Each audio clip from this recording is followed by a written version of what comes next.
Up, sorry po, naputol. Tuloy po natin. Yung mga ganito, kasi gusto nila biglang laki ng katawan.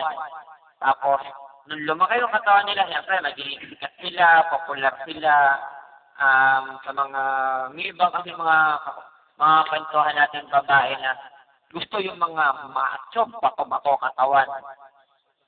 Pero hindi nila alam, yung hinahangaan nilang tao, nakuha yung katawan na yun sa pilitan. Kumbaga, dinaan sa maling paraan. Ano ba maling paraan? May steroid. Kasi ang steroid, nakakasama po sa katawan natin yung mga tao. Kaya, mali na gumamit ng steroid.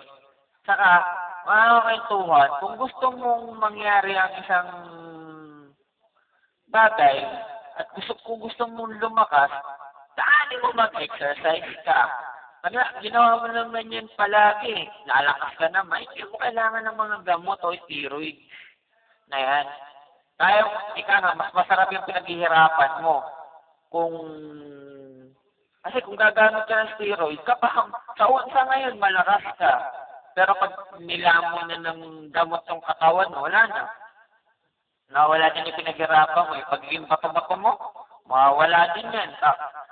Kasi masama din ang effect ng steroid sa katawan natin mga tao. Kaya konti ingat mga kwentuhan, hindi lahat nagagawa sa hindi lahat nakukuha sa mabilis ka, hindi nakukuha sa paspasan.